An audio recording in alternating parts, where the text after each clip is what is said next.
زندگی میں بعض چیزیں ایسی ہوتی ہیں جو ہمیں اللہ سے جوڑے رکھتی ہیں، کبھی خواہشات کی صورت میں، کچھ آزمائشیں یا پھر غم یا یادیں۔ جتنا درد ہوتا ہے اتنا ہمیں اللہ یاد آتا ہے، جتنی دل میں تڑپ پڑتی ہے اتنی جلدی ہم اللہ سے رجوع کرتے ہیں، اس کے سامنے جھکتے ہیں۔ اگر دعا مانگتے ہی ہر خواہش پوری ہو جائے تو اللہ کو کون کیسے یاد رکھے گا؟ یہ صبر اور یقین ہے جو ہمیں اللہ کے قریب کرتا ہے۔ اللہ کے قریب رہے، سب خواہشیں پوری ہو جائیں گی، کوئی کہانی ادھوری نہیں رہے گی۔ اس لیے قرآن پاک میں پریشان بندے کو تسلی دی گئی ہے۔ پھر فرمایا گیا ہے کہ بے شک ہر تنگی کے بعد آسانی ہے۔ حضرت ایوب علیہ السلام کو اتنی بڑی بیماری میں اتنے عرصے کے بعد جب صحت عطا کی گئی تو اللہ پاک نے پہلے سے بھی زیادہ نعمتیں عطا کی ان کو، حالانکہ وہ سب جو پہلے تھا تباہ ہو چکا تھا، لیکن حضرت ایوب علیہ السلام اپنے رب کی طرف ہی آہوازاری اور شکر گزاری کرتے رہے اور مانگتے رہے، اور انہوں نے بہت دعا کی اللہ سے۔ پھر اللہ پاک نے ہر طرح کی نعمتیں عطا کی۔ ہم نے بھی ہر حال میں اسباب کو اختیار کرتے ہوئے اللہ کی رحمت کی طرف توجہ کرنی ہے۔ انشاءاللہ اللہ پاک سب کے کام بنائیں گے۔ اور سنو، صبر کرنے والوں کو اللہ بہت خاص رکھتا ہے۔ صبر کر لو یہ سوچ کر کہ جو ہو رہا ہے اس میں اللہ کی مصلحت اور تمہاری بہتری ہے۔ وہ جو ماں سے بھی زیادہ محبت کرتا ہے، اس نے آزمائش میں ڈالتے وقت کچھ تو سوچا ہوگا۔ کیوں نہیں کرتے یقین کہ وہ بہتر لے کر بہترین سے نوازے گا؟ تمہارے صبر کے بدلے اللہ تمہیں تمہاری چاہت سے بڑھ کر عطا کرے گا۔ ان آزمائشوں کے بعد تمہاری دعاؤں کا پورا ہونا ہے۔ پھر کیوں مشکل لگتا ہے اس کے فیصلے کو تسلیم کرنا؟ جو اللہ تمہارے لیے چاہتا ہے کیا تم اس سے بہتر اپنے لیے لے سکتے ہو؟ تمہیں کیا لگتا ہے وہ جو تمہاری شہرت سے بھی زیادہ قریب ہے وہ تمہاری پکاروں کو نہیں سنتا؟ تمہیں کیا لگتا ہے کہ وہ جو بن مانگے تمہاری جھولیاں بھر دیتا ہے، تمہارے مانگنے پر تمہیں مایوس کرے گا؟ تمہیں کیا لگتا ہے وہ جو شدت سے تمہاری توبہ کا انتظار کرتا ہے، تو کیا شک ہے کہ وہ تمہاری توبہ قبول نہیں کرے گا؟ وہ جو بلا تفریق تمہیں اتنا چاہتا ہے کہ تمہیں مشکل حالات میں اکیلا چھوڑ دے گا؟ تمہیں کیا لگتا ہے کہ وہ جو کسی ایک چھوٹے سے نیک عمل پر بخش دیتا ہے وہ تمہاری چھوٹی سی نیکی پر بخشش نہیں کرے گا؟ تمہیں کیا لگتا ہے وہ جو اعلیٰ اور سب سے بہترین مصور ہے، کیا اس نے تمہاری صورت خوبصورت اور محبت سے نہیں بنائی؟ تمہیں کیا لگتا ہے وہ جو الصبور ہے، کیا تمہارے صبر کرنے پر اجر عظیم عطا نہیں کرے گا؟ تمہیں کیا لگتا ہے وہ جو النور ہے وہ تمہاری زندگی میں روشنی نہیں بھرے گا؟ اپنے رب کی ذات پر بھروسہ رکھو، وہ اپنے بندوں سے بہت محبت کرتا ہے، کبھی بھی اس سے مایوس مت ہونا، وہ تو 70 ماؤں سے بھی زیادہ محبت کرنے والا ہے۔ وہ اپنے بندوں کو تکلیف میں نہیں دیکھ سکتا، وہ جلد ہی تمہاری مشکلات ختم کر کے تمہیں اپنے کرم سے نوازے گا۔ بس یقین رکھو اور دعا کی طاقت کو کبھی کم نہ سمجھے۔ تقدیر اور قسمت سے زیادہ طاقت دعا میں ہوتی ہے۔ دعا وہ طاقت رکھتی ہے جو آپ کے نصیب میں بھی نہیں، اسے بھی آپ کا کر سکتی ہے۔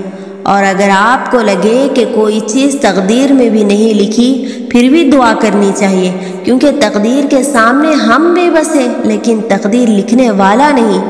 اور دعا تو تقدیر کو اس وقت بھی بدل سکتی ہے جب وہ فیصلہ کن مراحل میں داخل ہو چکی ہو۔ اور یاد رکھو، کچھ دعائیں تمہیں بار بار اللہ سے مانگنی پڑتی ہیں اور کچھ دعائیں اللہ فوراً قبول کر لیتا ہے، کیونکہ وہ دعائیں اللہ کی پسندیدہ ہوتی ہیں۔ اس لیے اللہ ان دعاؤں کو تم سے وقتی طور پر دور کر دیتا ہے، لیکن تمہارے دل سے انہیں کبھی بھی نکلنے نہیں دیتا، تاکہ تم اللہ سے مانگنا نہ چھوڑو۔ اور ان دعاؤں کے لیے تمہارا سجدہ کرنا اللہ کو بہت پیارا لگتا ہے۔ بس ان کی قبولیت کا جو وقت ہوتا ہے وہ تمہارے سوچے ہوئے وقت سے تھوڑا زیادہ ہوتا ہے۔ اللہ پر بھروسہ رکھو اور اللہ کارساز کافی ہے۔ اور تمہیں ایسا کیوں لگتا ہے کہ اللہ تمہارے درد سے واقف نہیں؟ یقین مانو تمہارے چھپے ہوئے خاموش کا شور اللہ جانتا ہے، تمہارے دل کی بے قراری سے اللہ واقف ہے۔ تم کتنا درد اپنے اندر محدود کر بیٹھے ہو، اس کی چیخ و پکار اس تک پہنچ چکی ہے۔ اللہ تعالیٰ تمہاری روٹھی شاموں سے واقف ہے، وہ سب بدل دے گا، وہ دلوں کو بدلنے پر قادر ہے، لیکن بدلے میں وہ تم سے صرف صبر مانگتا ہے۔ اور کیا تم نہیں جانتے کہ اللہ ہر چیز پر قادر ہے؟ پھر کیوں تم خود کو ممکن اور ناممکن میں الجھائے بیٹھے ہو؟ کیا تم نہیں جانتے کہ ہر مشکل کے ساتھ آسانی ہے؟ پھر کیوں تم مشکل آنے پر مایوس ہو جاتے ہو؟ کیا تم نہیں جانتے کہ اللہ صبر کرنے والوں کے ساتھ ہے؟ پھر تم کیوں نا امید بیٹھے ہو؟ کیا تم جانتے نہیں کہ معجزے رب کی شان ہے؟ پھر کیوں تم دعائیں مانگتے تھک جاتے ہو؟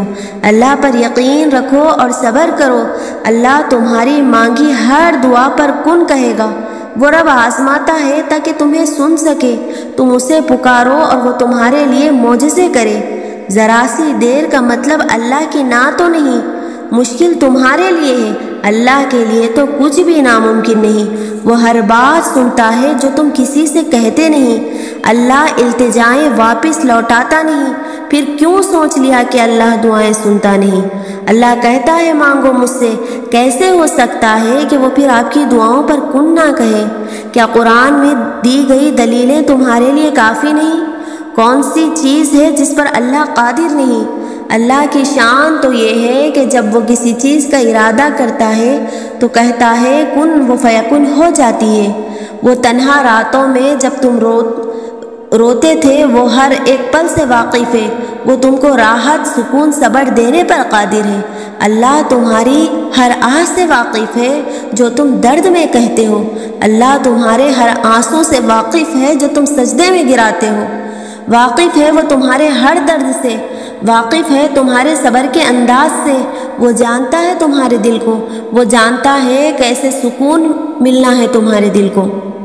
وہ تو محبت سکھاتا ہے، پھر اپنی محبت نوازتا ہے۔ وہ تم کو مضبوط بنا کر پھر آزمائش میں ڈال کر دنیا میں رہنے کا ہنر سکھاتا ہے۔